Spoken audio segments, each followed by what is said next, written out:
I felt sick and fell asleep at my neighbor's. After seeing this, my girlfriend broke up with me. Am I terrible? My girlfriend Celine, 20F, and I, 21M, have been dating for about 7 months now, although I had feelings for her for approximately 3 years before we started our relationship. I share a flat with 2 other girls and 1 guy. One of the girls is Kaya, who is a good friend of mine. Coincidentally, Celine's ex-boyfriend cheated on her with Kaya, although Kaya was unaware that he was in a relationship at the time. When I first brought Celine over to my place earlier in our relationship, she confided in me about the situation.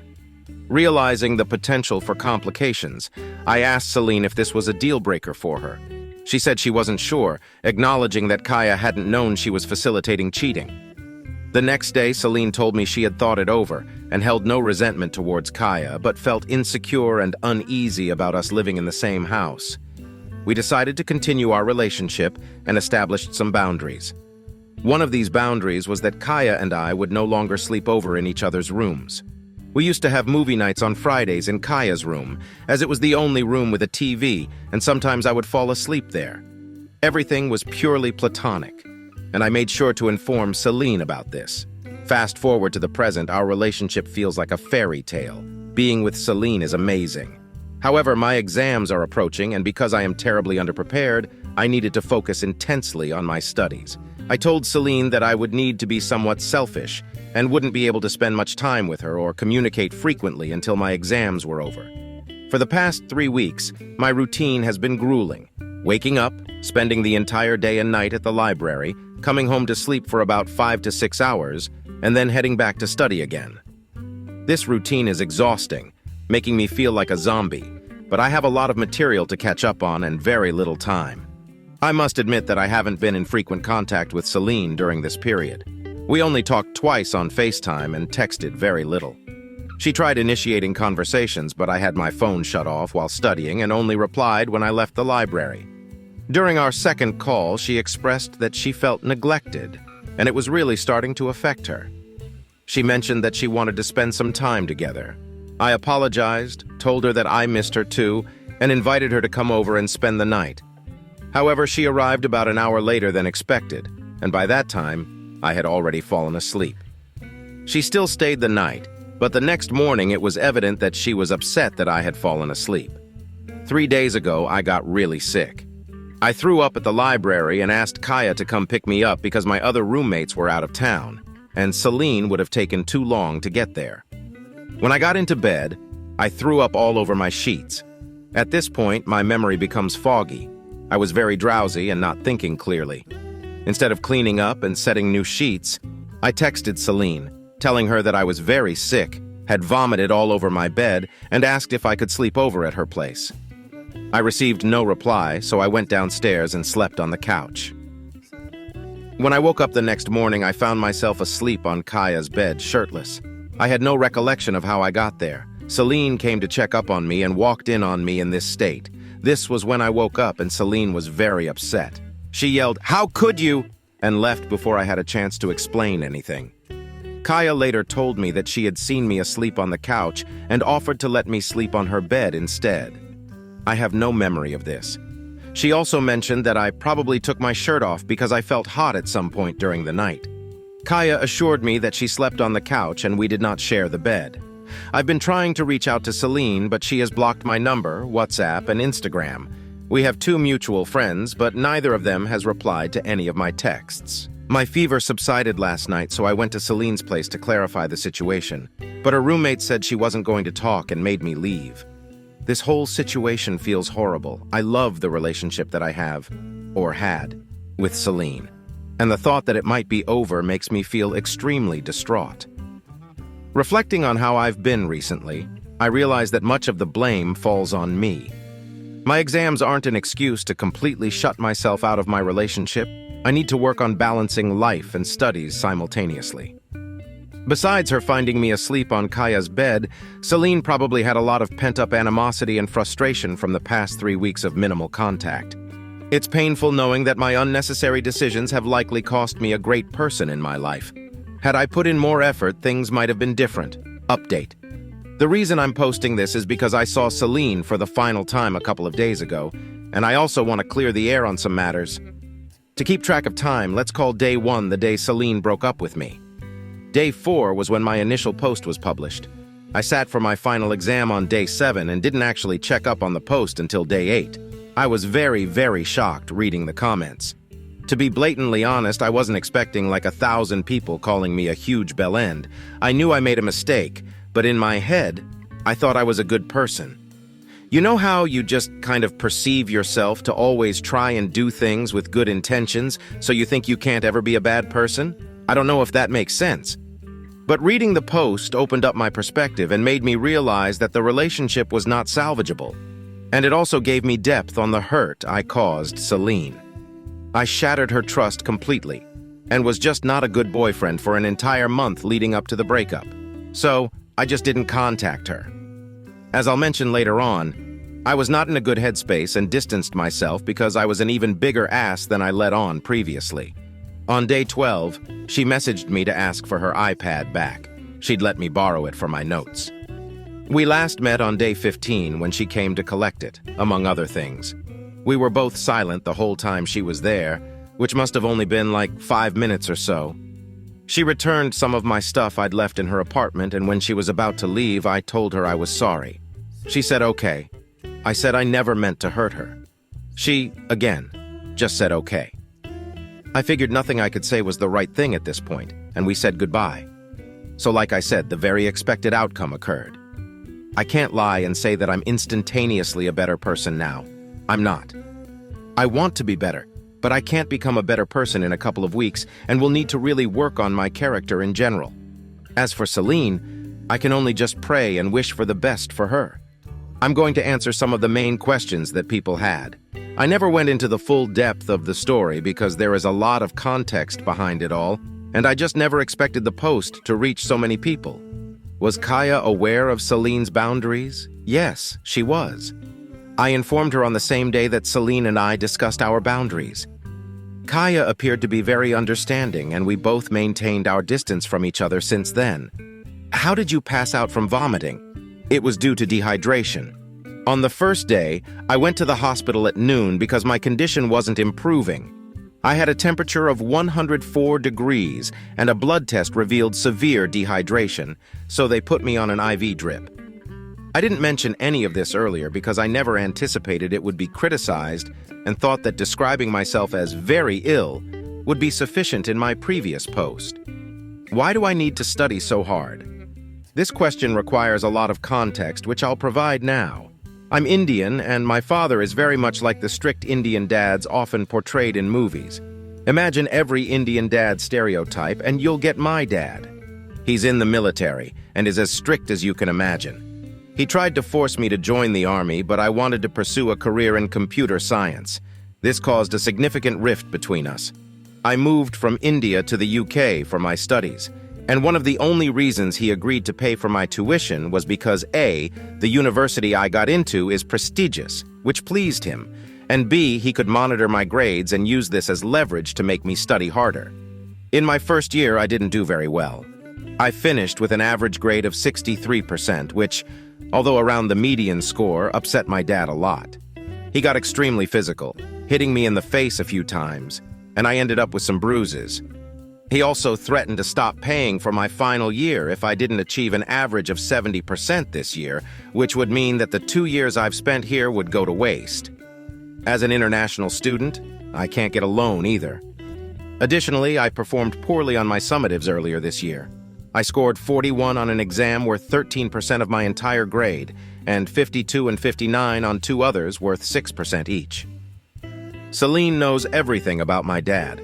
We had a long conversation before I went absent in our relationship, where I explained that I was far behind on my studies and feared the consequences. We agreed that I should focus on studying as much as possible until my exams were over, and she said she'd be fine with less frequent contact during this period. Why did you barely stay in contact with Celine? To put it simply, I was a bad boyfriend. This is going to sound awful, but part of me just didn't want to deal with the responsibilities of being in a relationship. I was overwhelmed and felt like talking to someone was an added burden. I completely acknowledge how terrible that is of me to even think. When I had those thoughts, I downplayed them and convinced myself it was just me being cranky. Regardless, there's no excuse for going weeks without talking to your girlfriend. And I was an asshole for doing that. However, I never had any intentions of cheating on her under any circumstances. I didn't want to deal with anyone at all, so I didn't want to be around Kaya either. I mention this because a lot of people speculated that Kaya and I had something going on, which isn't true. I just wanted to be alone until my exams were over. "Why did Kaya invite you to her bed?" I asked her, and she explained, "I was heading out for an overnight study session, which meant no one would be home, so I thought you might as well sleep in my bed. Given the condition you were in, I didn't think it would be a big deal. I assumed Celine would understand. When I got back, I didn't sleep in the bed, I took the couch. I couldn't sleep in my roommates' beds because they were out of town and had locked their rooms. Kaya occasionally hosts parties, so they lock their rooms just in case. That's about all I can say on this matter. I apologize if this explanation still leaves some people unsatisfied. As for what's next, I won't be rushing into a new relationship anytime soon. I'm overdue for some self-reflection. Along with trying to enjoy my summer holidays, I hope to figure myself out and do better moving forward. Okay, friends, let's move on to another interesting story. By the way, don't forget to subscribe to the channel. I really want 1,000 subscribers. Would I be the asshole if I broke up with my boyfriend this year, which marks the 10th anniversary of his wife's death? My uncle became friends with Leon when they started working together, and soon Leon began attending our family gatherings and birthdays. Leon is a great guy, and we hit it off immediately. My family always spoke highly of him, saying what a wonderful person he is. One day, Leon asked me out on a date, and I agreed. We began dating, and I learned that Leon has 2 children, aged 14 and 12. His wife tragically passed away in an accident 9 years ago. Here's where the issue arises. Leon frequently talks about his late wife.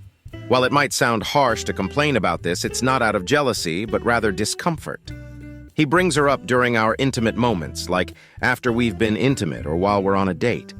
Sometimes he'll randomly share anecdotes about her, leaving me feeling like I'm with a married man and I'm just the other woman.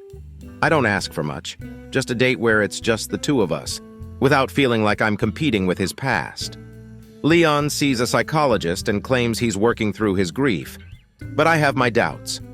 I'm not his first girlfriend since his wife's passing. He maintains contact with his wife's family, which is understandable since they're his children's grandparents. However, I met them once, and it was an uncomfortable experience. They treated me poorly and continuously talked about how much Leon and his wife loved each other. They even played a wedding video of them while I stood awkwardly because they didn't offer me a seat. It felt like they thought it was cute for me to see my boyfriend with his late wife, but it was just weird. Leon often says that his late wife was the love of his life. While I find that sweet, it makes me question our future together. Do I really want to grow old with someone who makes it clear that he'll never love me as much as he loved her? Is that the kind of love I want? I want to be the only one for my future husband. Once I took him to my favorite place and he said, "It's beautiful. I wish wife's name were here to see this. You two would have been good friends." It's like being a third wheel in my own relationship. We've talked about this several times, but he usually says he does it without thinking and then falls back into the same pattern. I'm exhausted. When I discussed this with my family, they told me that a real woman wouldn't be jealous of a deceased woman, which I'm not. I'm just uncomfortable, and should be happy to be with a man capable of such deep love. They said I shouldn't expect him to love me the same way since all love is different, and that I should be empathetic and supportive. I listened to them, but nothing improved. The pressure to go through with this has become unbearable. So I stopped listening to my family and finally spoke with a friend who's a psychologist. She told me that his behavior is unhealthy and advised me to think for myself. She texted, "Good for him for loving his wife so much, but you don't deserve to be used as an emotional support doll." And she's right. I've decided to end the relationship, but this year marks the 10th anniversary of his wife's death. Both his family and even my family are helping to organize a family reunion in her honor, celebrating the things she loved. While I think it's a nice gesture, I'm fully ready to end the relationship now. However, I'm afraid I'll be seen as the bad guy for doing it this year when he's so vulnerable. The 10th anniversary is in July, and I want to end things now, but I fear that I'll come off as heartless, especially since even my family is pushing me to act like I was his wife's best friend. He even says that his wife and I would have been good friends if we had met. Why would he want his late wife to be best friends with the woman he's currently with? It's too weird, and I feel like I'm going insane because everyone around me sees it as something cute. Update. Several people who had experienced similar situations reached out to me, which made me feel understood. I finally opened up to all my friends about everything he had done. I had always avoided doing this because I knew they would tell me to leave him, and I felt trapped by everyone else's opinions. It was clear that we didn't love each other even if he claimed otherwise. Yes, I did seek approval through my post. I needed reassurance that I wasn't crazy and that I was doing the right thing before I could be honest with my friends. The next day, I finally talked to Leon. I desperately needed to break up at that point. He came over to my house and I told him we needed to talk. I got straight to the point and said I wanted to end the relationship. He immediately asked what he had done wrong. We had already had this conversation before, and he knew what made me uncomfortable. I was exhausted, so I listed everything. How he never defended me from his ex-in-laws, how he constantly mentioned his late wife despite me telling him multiple times that it made me uncomfortable, and how he made me feel like a third wheel in my own relationship. He apologized, saying the same thing he always did, that he didn't realize when he was doing those things. We had this discussion many times before, but this time I told him I wanted to break up. I also mentioned that I didn't think his therapist was helping, but Leon insisted that the therapist was helping him and that he felt mentally well. Leon then suggested that we could start going to his therapist together because he believed it can be hard for a woman to be with a widower, and jealousy is a normal thing in these cases. That comment really triggered me. I've allowed both his family and mine to make me believe that I'm irrationally jealous. I've let blogs about relationships with widowers fill my head with ideas like, you just have to be empathetic. Don't expect him to love you. He'll always love his first wife more, so get used to it and be a good woman. I've let myself be walked over just because everyone told me that getting over a loss is difficult and that I needed to be understanding and considerate of his feelings. I'm so exhausted from all of it. I'm tired of being empathetic. I've been carrying this frustration for months, and in that moment, I just exploded.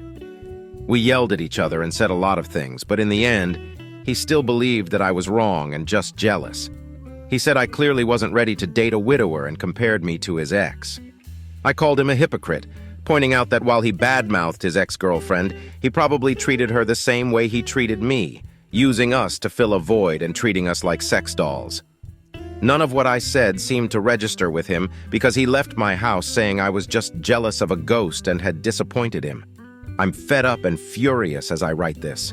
As soon as he left, I messaged my mother, telling her that I refuse to live the same life as my sister-in-law, always in the shadow of a woman who's no longer here. I told her they should have empathy for me, not for a man who isn't even part of our family. I made it clear that I'm tired of being pressured and that I don't care if I remain single forever. They might say I have a cold heart, as they always do, but I want to stop caring about that. My friends are staying with me to keep me company, and I can finally vent all the built-up frustrations to them. I don't feel good being second, and I know I'll always be second in this relationship. I don't want to replace his first wife, and even if I did, I know I never could. While some people might be okay with this kind of relationship, I'm not. Maybe I'm not as empathetic as others, but I'm certainly not cold-hearted. If his wife were alive, he would never have chosen me. He wouldn't even have looked at me. I don't want that kind of love, and it took me a long time to accept that. I feel that I'm still young and can wait for someone who will make me their first choice. I hope Leon can overcome his traumas and find happiness, but not with me. Someone messaged me saying I don't deserve his love, but what love are we talking about? At this point, I'm just a sex doll to him. For now, he's not going to change and doesn't want to change, but that's no longer my concern. I'm not his bedroom therapist anymore. I'd rather be single forever than fall into that trap again. I plan to start more therapy and take up Pilates. I'm still affected by all of this, and nothing has really changed overnight, but I'm just happy to be free now. For now, I just needed to vent, so sorry if this sounds too aggressive. How do you like these stories? Write your opinion in the comments. Let's get 1,000 subscribers on this channel. Love you.